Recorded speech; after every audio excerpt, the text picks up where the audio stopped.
Eh, mi presentación básicamente se va a basar en conceptualizar, ¿no? Lo referente a desarrollo rural sostenible, qué metodologías son las que se necesitan aplicar, implementar para poder conseguir este desarrollo rural sostenible, porque esto es de larga data, no es inmediato. Y luego lanzar algunas ideas, ¿no? De cómo es que los cuyes tienen mucha compatibilidad con este tipo de desarrollo. Pero así como hay ideas, también hay algunas recomendaciones, ¿no? Entonces, un poco el objetivo de esta presentación es sensibilizar e informar, ¿no? De cómo podemos contribuir a esta visión del desarrollo rural sostenible que es, creo que al que debemos proyectarnos todos, ¿no? Porque es la solución a los muchísimos problemas que existen en la actualidad, ¿sí? Bien, la siguiente diapositiva. Ah, ok. Bien, primero voy a empezar conceptualizando. ¿Qué es el desarrollo rural sostenible? Bueno, se entiende por... Hay varias definiciones, ¿ah? Pero esta es la que, digamos, recepciona o conglomera todas las demás, ¿no? Tiene que ver con ofrecer, dotar, dar bienestar a las personas que habitan dentro de un territorio, ¿no? El dar bienestar, ¿qué implica? Que se satisfagan sus necesidades, ¿no? Sea de alimentación, sea de vestuario, sea de tener un trabajo digno, sea de educación, ¿no? Servicios básicos, etcétera. Salud, ¿no? Entonces, todas esas necesidades adecuadamente satisfechas corresponden al bienestar, ¿no? Es el sentirse bien, ¿no? Mentalmente, emocionalmente, biológicamente, ¿no?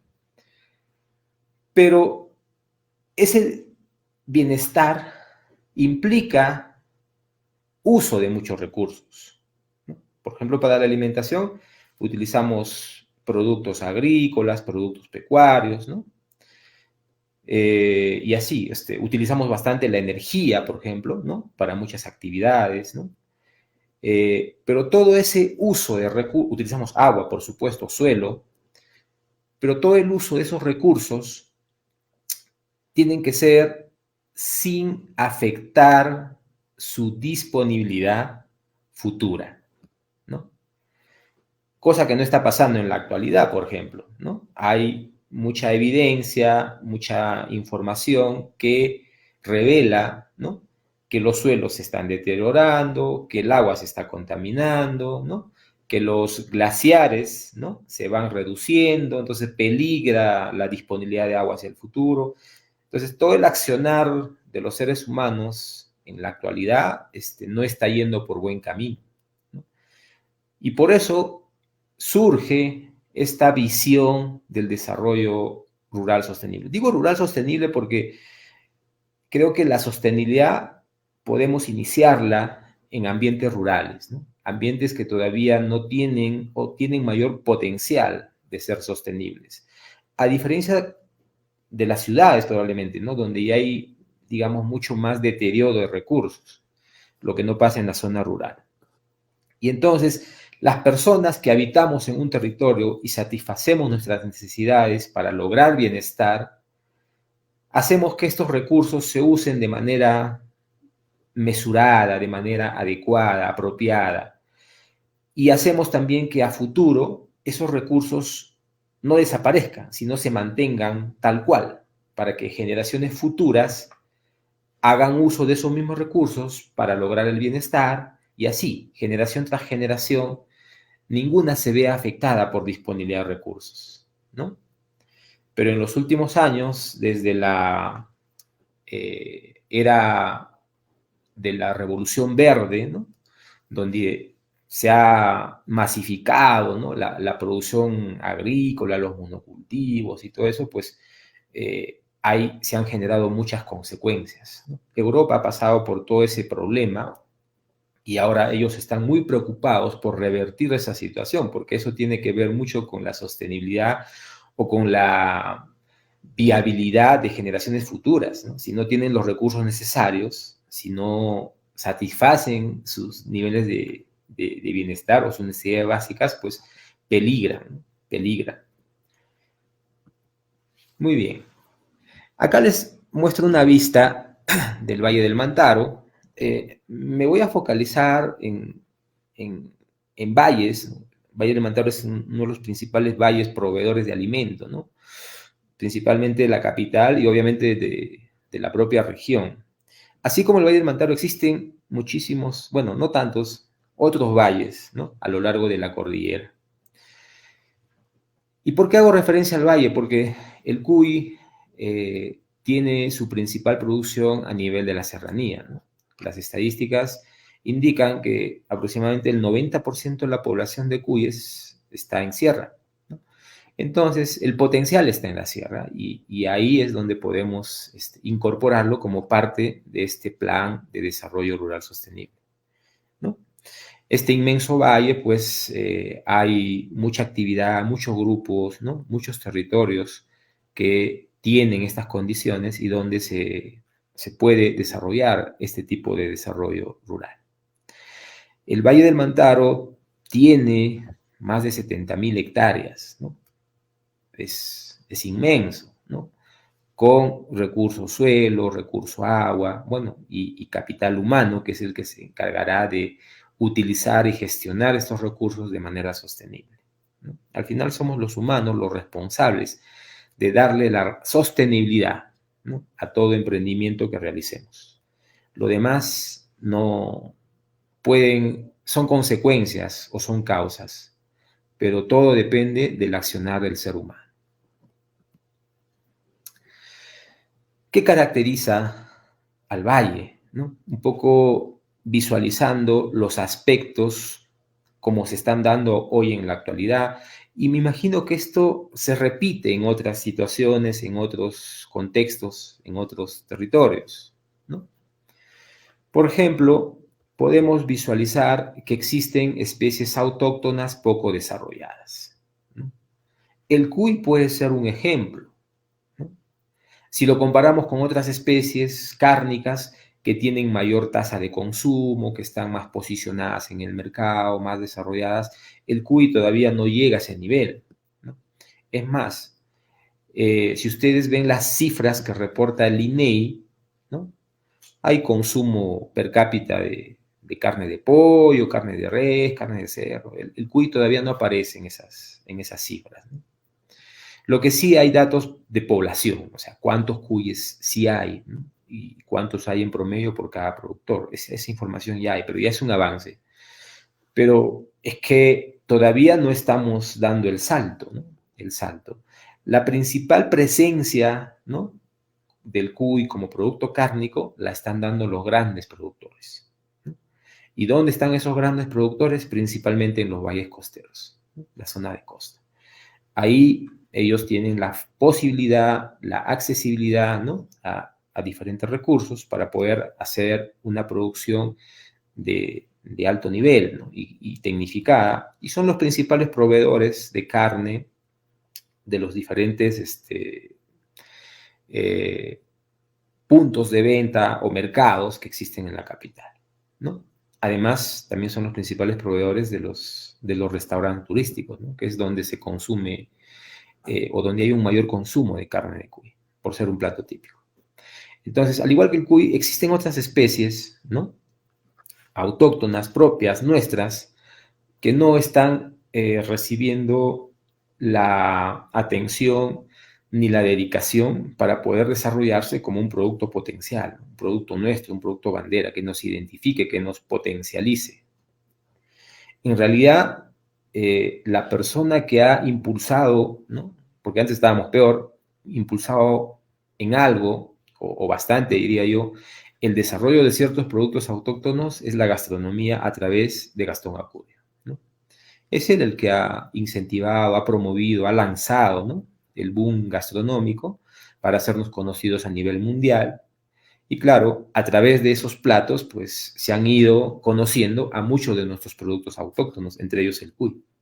Pero todavía no estamos en ese nivel decir, bueno, sí, estamos posicionando, estamos colocando, estamos con buena presencia en el mercado, estamos todavía en proceso de crecimiento, creo yo.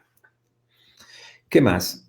Los sistemas productivos agrícolas o agropecuarios tienen características heterogéneas. Significa que son mix, ¿no? Mezclas. Produzco papa con maíz y crío mis vacas, mis ovejas y mis cuyes, ¿no? Y así. Entonces, son sistemas diversificados y es característico. Generalmente las zonas de pobreza, por un tema de riesgo, diversifican, porque eso les reduce el riesgo. Si pierden una, pues con la otra me recupero, ¿no? Entonces, pero eso necesita gestionarse mejor, ¿no? Hay un potencial ahí, ¿no? Que necesita de cierta estrategia, ¿no? Uso de terrenos de menos de 2 hectáreas. Más del 70% de las unidades agropecuarias en todo el Perú tiene menos de 2 hectáreas. Con 2 hectáreas es muy difícil, ¿no?, manejar sistemas productivos de manera sostenible, porque estás limitado en espacio, ¿no? El recurso te es limitado. Entonces, creces hasta donde te da. Afortunadamente, los cuyes sí son versátiles y adaptables al minifundo. O sea, puedes manejar una población que se ajuste a tu limitada área de terreno. Pero claro, no vas a poder competir con otro que tiene 5 hectáreas o 10 hectáreas, ¿no? O con alguien que cuente con una crianza tecnificada y todo sistematizado. Entonces, ahí la alternativa es que si yo soy pequeño, para convertirme en un grande, debo de juntarme con otros pequeños, ¿no? Es la ley en la competitividad, el pez grande se come al pez chico, ¿no? Pero varios chicos pueden transformarse en un pez gigante y comerse al grande, ¿no? Eso ha ocurrido y se ha dado, pero por alguna razón que todavía falta dilucidarla, pues en Perú no funciona o no es una práctica que sea muy, muy exitosa, ¿no? Uso no controlado de agroquímicos y fármacos. Ese sí es un tema que necesitamos mejorarlo, ¿no? Porque en la práctica agrícola hay muchos que usan insecticidas, fungicidas, ¿no? Al igual, ¿no? Algunos que crían cuyes, entiendo que tienen un problemita preventivo y bombardean, ¿no? Con antibióticos, con lo que consigan en el mercado, ¿no? Muchas veces ni siquiera llegan a un diagnóstico y por el nervio, por la situación de incertidumbre, de querer, de no perder nada, pues a veces pecan de exceso, ¿no?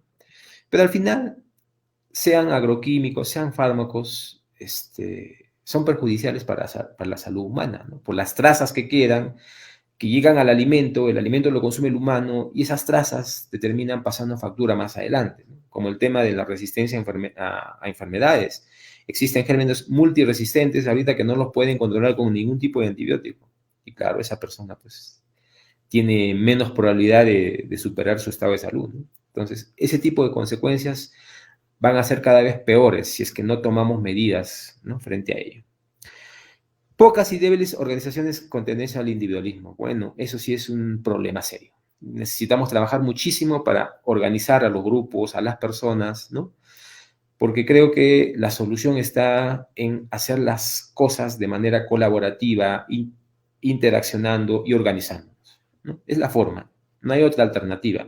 Si competimos cada quien por nuestro lado, vamos a terminar perdiendo soga y cabra, ¿no? No es la solución.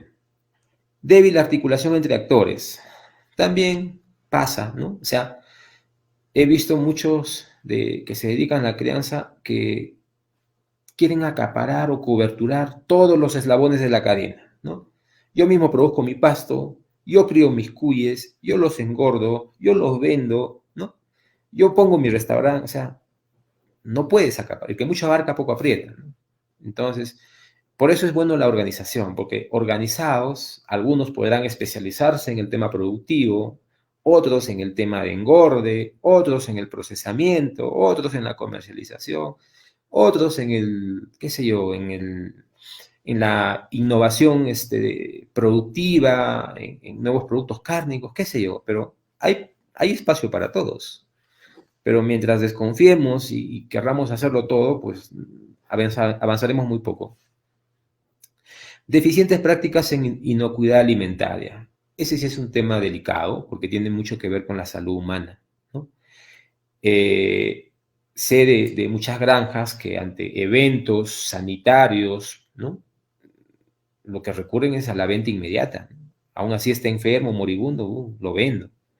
Y claro, esa carne no pasa por un proceso de inspección, no pasa por un centro de beneficio, llega al mercado, el consumidor ni enterado consume y expone su salud, ¿no? Al consumir un producto que no es saludable en esas condiciones. Entonces, el tema de la inocuidad no solo es porque los animales estén enfermos, sino también porque el proceso no es en condiciones adecuadas de higiene. Entonces, todo eso necesita mejorarse, cambiarse, revertirse, ¿no? Concientizar a las personas. Y eso no solo pasa con la carne de cuy, pasa con los lácteos, pasa con las otras carnes, ¿no? Y por eso que cuando uno va al mercado y empieza a tomar muestritas y hacer análisis, ¿qué no encuentra, no? O sea, es de riesgo. Despoblamiento de las zonas rurales. Eso también es un problema que tiene que ver con el desarrollo rural sostenible, porque cuando el joven crece en el campo, ¿no? Y no ve expectativas para mejorar sus condiciones de bienestar, ¿no? El seguir alguna carrera o el especializarse en algo o el trabajar en alguna empresa, qué sé yo, en lo que se proyecta, no lo encuentra en la ruralidad, pues va a migrar a la ciudad, donde probablemente tenga más alternativas y elija algo que le guste. Entonces, cuando el joven migra y se van quedando los adultos, los ancianos, pues las posibilidades de desarrollo también están limitadas, ¿no? Entonces, tiene que ver mucho con cómo hacer para que estos jóvenes se queden en las zonas rurales. ¿Cómo funciona el desarrollo rural sostenible? Bueno, imaginemos, bueno, todo esto se enfoca en un territorio definido, ¿ya? Un territorio definido es como la casa donde sabemos quiénes habitan, ¿no? Ahora, en un territorio vamos a tener diferentes grupos humanos, ¿no? Algunos organizados, algunos no, pero cada uno de ellos realiza actividades diferentes. Pero hay un detalle, todos dentro de ese colectivo somos interdependientes, ¿no? El ser humano es sociable, social por naturaleza, o sea, siempre ha vivido en comunidad, en colectividad. Y dentro de esa vida comunitaria, cada individuo ha ido asumiendo diferentes roles, diferentes funciones, se han ido complementando y de ese complemento viene el concepto de vida en comunidad. Todos aportan para el beneficio de todos y todos viven felices y contentos, ¿no? Pero luego, ¿no? Este sistema económico en el que nos encontramos inmersos, ¿no? Un sistema neoliberal de la libre competitividad, ¿no? Y es una carrera de todos contra todos, pues es un poco complicado, ¿no? Eh, la posibilidad de que existan grupos que se congreguen, que se asocien, ¿no? Que tengan intereses comunes y sobre eso un plan de desarrollo. Generalmente la mayoría tiende al individualismo. Yo hago lo que puedo, me desarrollo, crezco por mi esfuerzo y el resto no me interesa.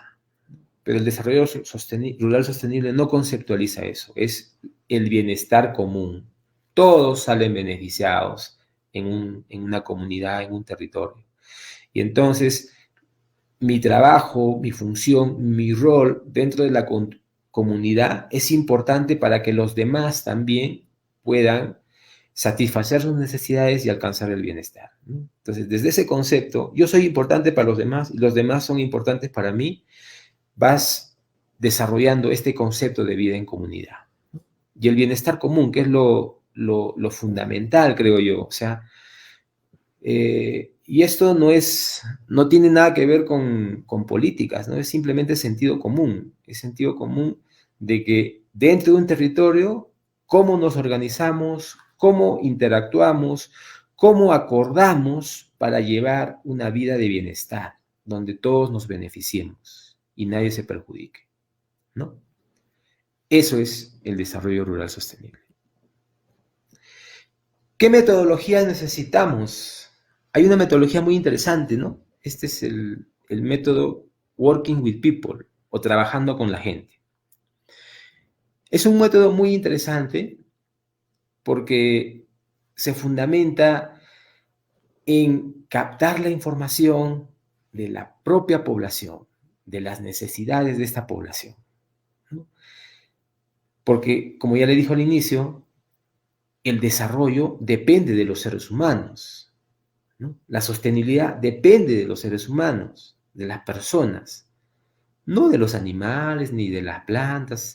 Es más, sin el ser humano, ellos viven de manera sostenible. Nosotros somos los que hemos generado ese problema porque a costa de querer satisfacer nuestras necesidades hemos ido perjudicando a otros seres, ¿no?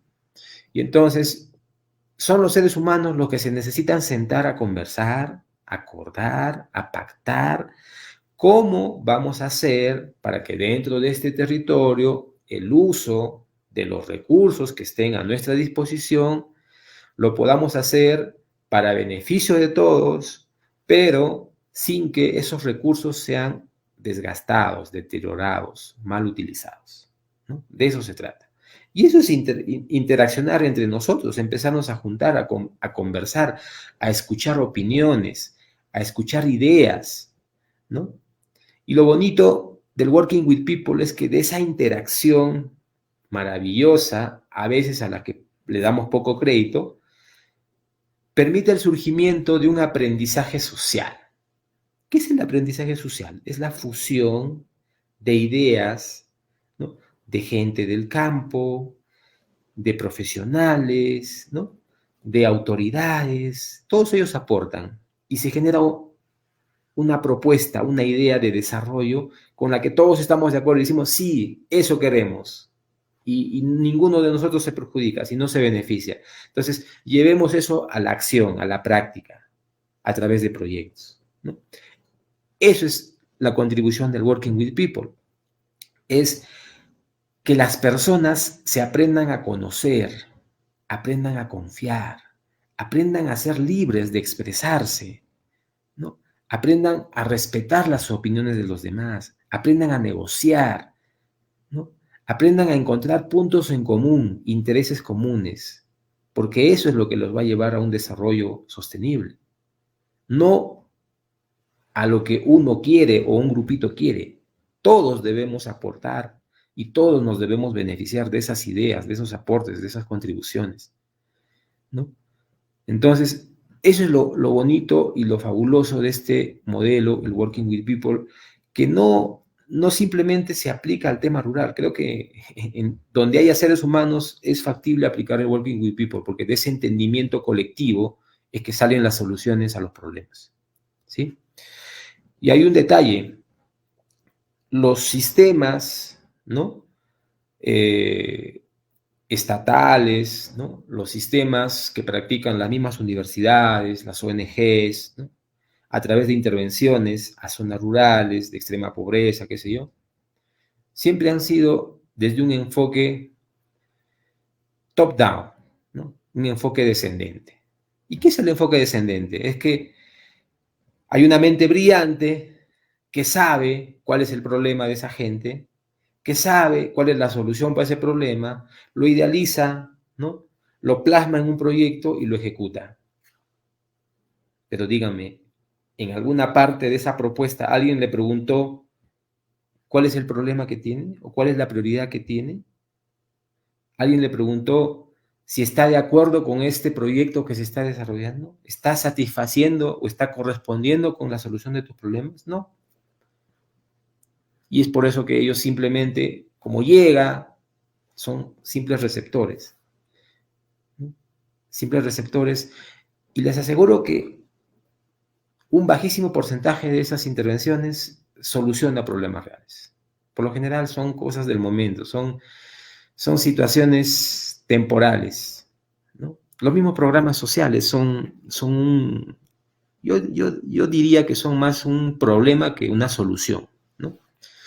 Y entonces, el Working People conceptualiza esto distinto, ¿no? hablemos con los involucrados, recojamos sus apreciaciones, sus opiniones, y de eso puede salir una propuesta de solución a sus propios problemas. O sea, ellos son protagonistas de su desarrollo, de ser parte de, ¿no? Y en los sistemas de producción de cuyes, pues yo sé que hay muchísimas organizaciones, ¿no? Dispersas, cada quien por su lado, pero qué complicado es sentarnos a conversar o a generar una propuesta conjunta, ¿no? Acá al Valle, bueno, me imagino que a Perú, han llegado innumerables propuestas, ¿no? de compra de carne de cuy, pero bajo ciertos estándares, ¿no? Ellos te dicen, ya, el peso, el rango de peso es este, el rendimiento de canal la proporción hueso, músculo, grasa es y ya, me cumple con esto, te compro lo que tú quieras. Pero qué complicado, ¿no? Porque el cuy que produce Pepito es diferente al cuy que produce Juancito, y es diferente al cuy que produce, ¿no? Y entonces cuando se quieren juntar y decir, oye, este es lo mismo, no, no es lo mismo, son distintos. Entonces nos cuesta poder juntarnos en pensar en grande, ¿no? Oye, hay esta propuesta, hay esa necesidad. ¿Qué tecnologías necesitamos implementar todos para poder tener un cuy de eso que nos están pidiendo? ¿No? Y todos aportemos y construyamos, ¿no? Una propuesta de modelo de sistema productivo y estandaricemos, ¿no? Y marquemos tiempos y marquemos recursos y fijemos, qué sé yo, estrategias, un mapa de procesos y todo lo que nos permita producir productos estándar. Muy complicado, ¿no? Porque si para ponernos de acuerdo para una venta nos cuesta, eso es mucho más complicado. Por eso reincido en esto. Necesitamos que las personas conversen, dialoguen, se pongan de acuerdo, se abran, ¿no? No se guarden las cosas, sean honestos, sean transparentes. Y de ese intercambio les aseguro que va a surgir cosas nuevas. Los elementos de la iniciativa comunitaria líder. Miren, Europa hasta los años 90 vivía una situación muy pésima en cuanto a desarrollo rural. Igual, la gente seguía abandonada a su suerte, ¿no? Con pobreza, desaprovechando recursos, quedándose los ancianitos, ¿no? Y lo clásico que vemos acá en la ruralidad peruana. Pero en ese momento, surgió una propuesta innovadora que tiene estos elementos. Basémonos en un territorio, pensemos o soportémonos en los aportes de las personas, ¿no? Nuestras propuestas tienen que ser integrales, no sectoriales. El CUI es un sector, pero ese sector CUI, ¿cómo se puede articular con los productores de maíz, con los de papa, qué sé yo, ¿no? Entonces, igual, tiene que haber innovación, porque la innovación desarrolla nuevos productos. Nuevo producto, mejor precio, ¿no? Ingresas a más mercados. Grupos de acción local es juntar a todas las personas para que se organicen y sean los que tomen sus decisiones en cuanto al desarrollo. Gestión de la proximidad y financiación. Tiene que ver con que toda decisión que tome el grupo tiene que ser recogida de todos los participantes, ¿no? Y siempre tiene que haber transparencia en cada acción, en cada decisión. Todo se sabe, nada se esconde. Organización en red y cooperación. Significa que si yo estoy organizando un territorio, un grupo, donde estoy trabajando, me estoy organizando, me conecto con el territorio de al lado, y el otro, y hasta de otros países, y comparto información, y comparto experiencia, y aprendo, ¿no? Entonces, esos elementos los han utilizado en la comunidad europea, en las zonas rurales de Europa, y hasta el año 2007. Después del 2007 dijeron, no, esta es la solución, esto está bien. Y la Unión Europea destina recursos directos para estos grupos de acción local, ¿no? Formados por agrupaciones de pobladores rurales en diferentes zonas, en diferentes países, y se encargan de gestionar sus recursos, ¿no? Que les da la propia Unión Europea. Entonces, es un ejemplo muy interesante de desarrollo que funciona, pero hay que ser muy comprometido con estos elementos. Los principios de inversión responsable en agricultura son 10 principios y todos ellos tienen que ver con prácticas de sostenibilidad, ¿no? Algunos se los menciono: contribuir a la seguridad alimentaria y la nutrición, eso es importante, ¿no? Desarrollo económico y erradicación de la pobreza, claro, nos interesa la igualdad, que no haya pobreza. Empoderamiento de mujeres, empoderamiento de jóvenes, en realidad son los que están con más desventajas y necesitan oportunidad para que haya igualdad. Respeto a los recursos, tierra, pesca, bosques, agua, ¿no? Conservar de forma sostenible recursos naturales y aumentar la resiliencia y reducir los riesgos de catástrofes. Valioso. Patrimonio cultural y conocimientos tradicionales y respaldar la diversidad y la innovación, ¿no? ¿Se dan cuenta cuánto valora lo que cada cultura ha desarrollado? ¿No? Promover sistemas agrícolas, alimentarios, inocuos y saludables. Elemental, sin eso no podemos ofrecer un producto de calidad. Estructuras de gobernanza. La gobernanza creo que es la piedra angular de todo esto. Y la gobernanza tiene que ver es cómo nos organizamos, cómo es que cada decisión llega a beneficiar a todos, ¿no? Esa es la gobernanza. Y evaluar y abordar las repercusiones y la rendición de cuentas. ¿Cuánto nos cuesta rendir cuentas? Si eres parte de un grupo, tienes que rendir cuentas. Todo transparente, todo ok. No puedes esconder ni ocultar nada, porque eso afecta a la organización, la confianza y la construcción de un grupo sólido. ¿Qué potencialidades tienen los CUYES para aproximarse al desarrollo rural sostenible? En principio, es una especie versátil, se adapta a diferentes ambientes, condiciones, crianzas. Es muy versátil el cuycito, ¿no? Entonces, obviamente, tenemos diferentes pisos altitudinales, diferentes recursos, y creo que podemos hacer de que el sistema sea utilizable a diferentes niveles. La carne de alta calidad y saludable.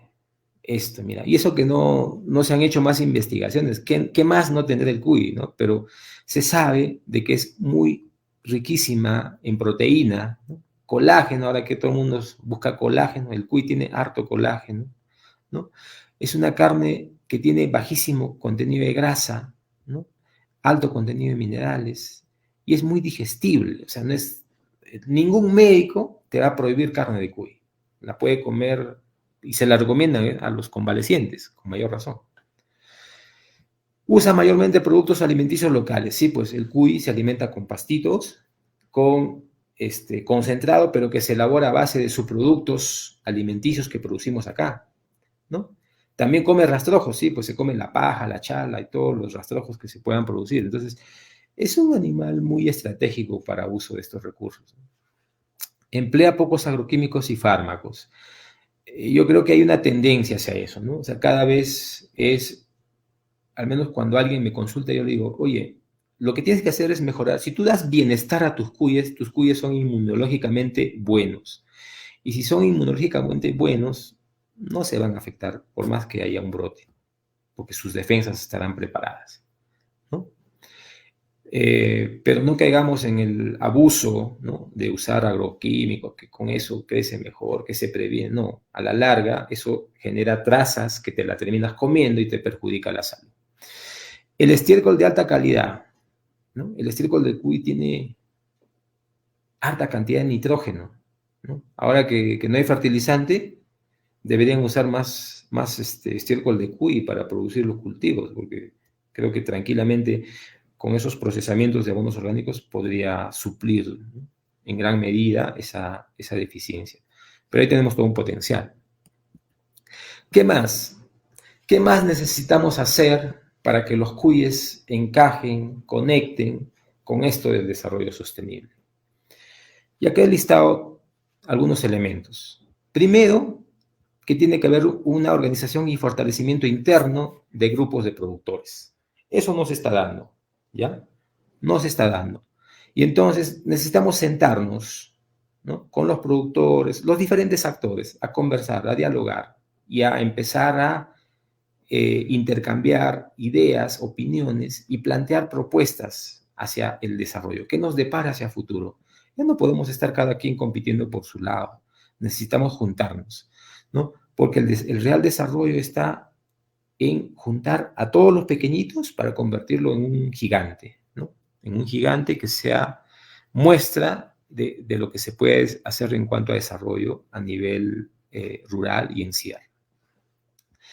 Interrelacionarse con otros actores, o sea, debemos quitarnos ese paradigma de que cuyero con cuyero o sea, toda la cadena de cuy es la solución a todo esto. No, es un sector de todo lo que existe en un territorio. Y tenemos que empezar a generar lazos, conexión, relación, intercambio con otros sectores, con otros que habitan en el territorio. ¿Para qué? Para ver cómo nos complementamos, cómo hacemos sinergia, cómo nos damos la mano, cómo intercambiamos recursos, ¿no? Si yo produzco cuyes y tengo abundante estiércol, a lo mejor mi estiércol le es de mucha utilidad a ese que produce papa o a ese que produce maíz. Y a cambio, tal vez me pueda dar los rastrojos para yo alimentar mi cuy. Pero ese tipo de conexión necesitamos generar entre los diferentes actores de la cadena, que no lo estamos haciendo. Luego que ya nos pusimos de acuerdo, ya conversamos, ya estamos con intereses comunes, evaluamos disponibilidad de recursos. A ver, ¿qué tenemos? ¿No? ¿A qué le podemos sacar más provecho? ¿Cómo lo podemos utilizar? ¿No? ¿A quién le pedimos apoyo? Entonces, todas esas cosas en cuanto a la disponibilidad de recursos las tiene que evaluar la propia población desde sus representantes y empezar a tomar decisiones. Desarrollo de competencias, elemental, ¿no?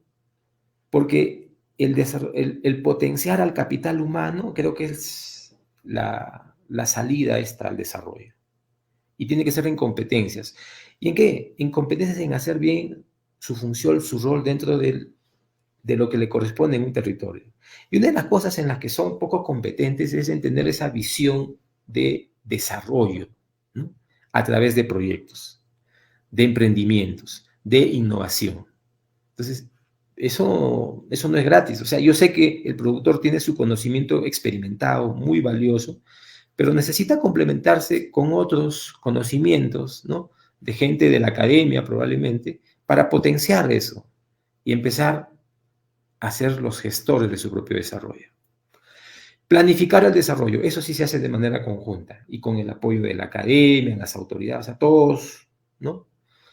Todos los representantes, todos los líderes se juntan como una estructura organizacional y empiezan a planear, de acuerdo a los recursos, de acuerdo a las prioridades, de acuerdo a las necesidades, cómo van a ir abordando el desarrollo. Y luego, una vez que ya planeaste, empiezas a ejecutar, elaborar y ejecutar proyectos, pero desde la priorización. O sea, empezarás por lo más urgente, ¿no? Entonces, eso es lo que vine a compartirles sobre el desarrollo rural sostenible. Es un trabajo que depende mucho del ser humano, de las personas, ¿no? Y de esa conexión, de esa interacción, de ese acuerdo común entre todas esas personas para decir, oye, hay que ponernos, ¿no? Unámonos para complementarnos y buscar que todos nosotros recibamos, ¿no? Beneficio igualitario. A eso apunta el desarrollo sostenible, ¿no? El acuerdo de todos, participación de todos y beneficio de todos, ¿no? Y bien, con eso termino mi presentación y justo estoy a 10 minutos de la hora y bueno, para poder recepcionar las preguntas que puedan haber. Muchas gracias.